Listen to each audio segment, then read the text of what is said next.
So if you've been keeping up with gaming news within the past week or so, I think it's safe to say that in the next few months we're going to see a little bit of a clash between PlayStation and its communities. So if you don't know what's been going on and what articles and stuff have been released, I do follow IGN on Instagram, Twitter, etc., and I check out their page pretty often. Recently, there have been some articles released saying that PlayStation is going to cut the store from the PS3, the PlayStation Vita, and the PSP, which is fine. I mean, they're fairly old consoles. Obviously, they're from like 2, 3, maybe more gens ago. I think for the PSP, something around there. But the main thing that seems to be getting people a little bit hot and bothered, and particularly me, even though I'm an Xbox community member, PlayStation is cutting communities from the PS4. Now, I don't know if they work the same way as they do on Xbox, where you can just kind of go up and join a community and you can search for people to play games with and get squads for different games and matches. I don't know. I assume it works the same way. At least in theory, that's what it sounds like. But in an article, somebody on IGN wrote, Sony is preparing to shut down its PlayStation communities featuring on PlayStation 4 next month, and seemingly one of the first moves by the company to gradually drop support for its older console. Now, I think this is a bad move. I think a lot of people can agree with that, because the PS5 isn't even a year old yet. Not only that, but I'm not going to say most, but there's probably still a good portion of people who, for one reason or another, haven't bumped up to next gen. I was lucky enough to get my Series X, and I waited outside for 11 hours on Black Friday outside of GameStop to get one. And when I got out there were only 2 PS5s available and 10 Xboxes. So I wanted the Xbox anyway, so I was happy. But there were a lot of people who ended up having to leave because they weren't the first 2 people in line. And on top of that, GameStop told us that if you don't get one of these consoles today, most people probably wouldn't be able to get one until March. And at the time, Amazon was severely backed up on its orders that it was shipping out. Now, it's March. I have no idea what it's looking like in terms of how many people are able to get consoles now.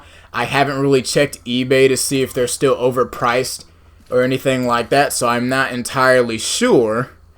But hopefully people are starting to get more. I would assume, or at least I hope, that more people are getting the PS5 if they're getting ready to start shutting down systems on the PlayStation 4.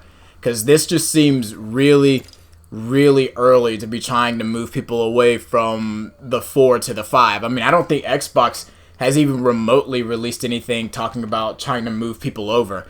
I still play a lot of my games on my One S. I only play a select few games on my Series X. It's not that many. There's just not that big of a jump, or not that big of a reason to jump to next gen unless you just want to say that you have it. Further down it says, in a note on the PlayStation support page, Sony says that PS communities will no longer be supported beginning April of 2021. We're in March. Like, we're halfway through March. Actually, over halfway through. We only have about like 7 or 8 days left in March before, all these communities get gone. So what are people supposed to do? Like, this is how some people don't have friends that play games like that. That communities is how some people come together and play. Like, that's the whole aspect of gaming. You're supposed to come together with other people online and play games. It's not as organic as it used to be. It used to be you would just get into a lobby, you'd find people, you'd make friends with them, blah, blah, blah. You'd add them, add their gamer tag, their PlayStation account, whatever. You join parties when each other's online, and you would play like that. Obviously, YouTube started picking up. Trolling videos became a thing. People stopped really talking in game chat like that. So now we have communities where you just go in, put a little post in the community. At least that's what happens on Xbox. We go in, we put a post on the community, We say, hey, I'm looking for somebody to play this game with me, blah, blah, blah, and then you go and play the game together.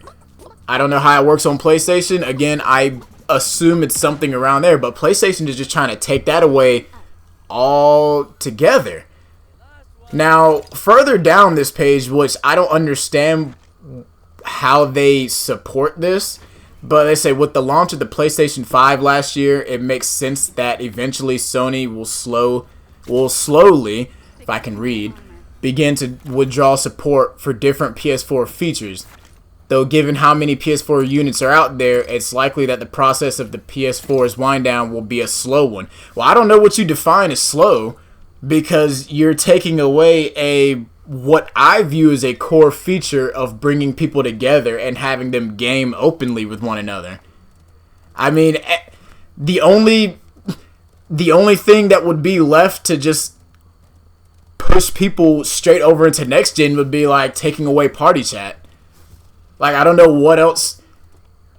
I don't know. Maybe it's just a me thing. I don't know how. If you're a PlayStation person and you're checking this out, you're watching this video, I want to hear your thoughts. I do have friends that play on PlayStation. I have a lot of friends and family members that own PlayStations, and they themselves have been like, yeah, this is kind of stupid. I use these features to find people. Like, if you're a Destiny person, right? If you play Destiny. Now, I haven't touched Destiny in a while, so my knowledge might be outdated. I think now you can matchmake for raids, so it's kind of like whatever. But back when I played Destiny, way back in the Destiny 1 days, the only way that you could do a raid was if you already had a party, like a party of 6 people that, you all came in together. There was no matchmaking. You had to go in with your own party. And the only reason I was ever able to get a party of people to raid with in Destiny was because I plopped into the tower one day and a guy just randomly messaged me who was sitting in the tower and invited me to an Xbox party chat. Now, as Destiny became more popular and Xbox came out with its whole communities thing where you could just go in and type that you're looking for people to do raids with, it became a lot easier to find people to do raids with. You don't even have to be friends with them. You don't even have to add them to your friends list. But you can all accomplish the same goal at the same time. This is something that is very useful if you're grinding out games. If you're that person who plays grindy games like Destiny, maybe even Elder Scrolls Online. I don't know how many people play that game. I played a little bit. There are raids and dungeons and that.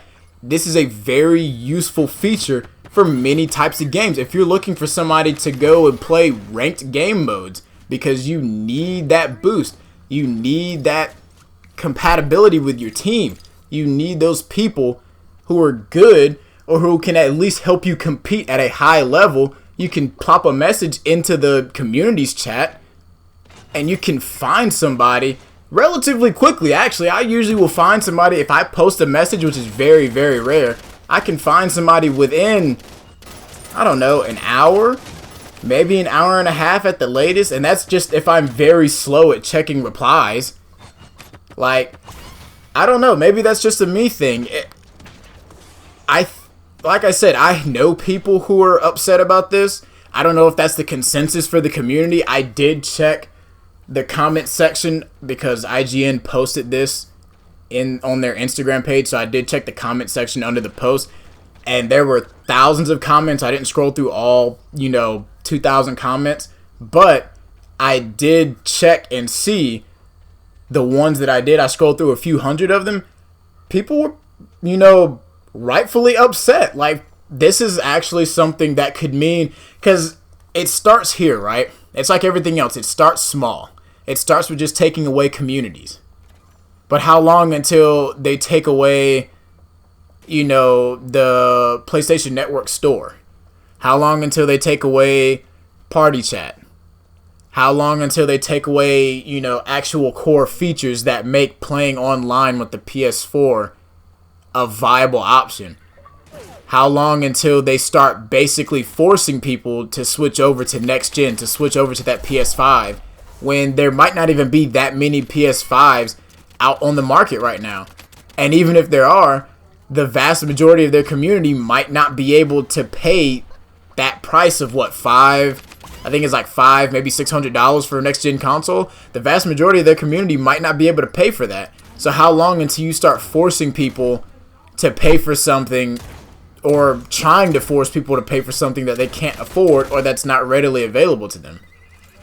And again, I'm not even a PlayStation person myself.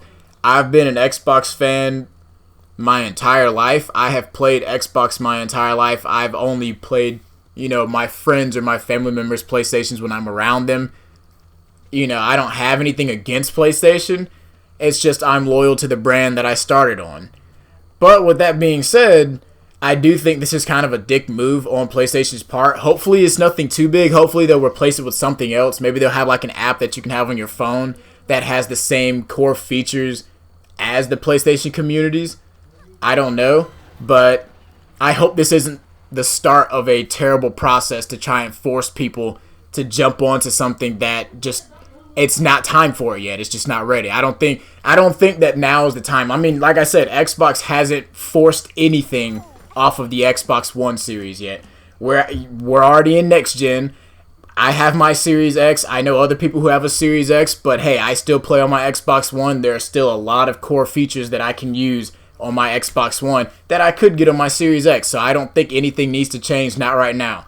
Maybe 2 or 3 years from now, maybe 4 years from now, sure. Then you can start trying to push people forward to next gen so that you can, work on your next big console release, 8 years ahead. But for right now, I think things are good where they are. I think as long as people can play their games, play on your services, I think everything's running fine. But, obviously, if you're a PlayStation fan, please leave a comment. I want to know what you guys think about it. I really am curious. Are you upset? Do you think it's the right move? Do you have a PlayStation 5? Are you still on PlayStation 4? Because obviously that will affect your answer. But I do want to hear from you if you play PlayStation at all. Please let me know in the comments what you think.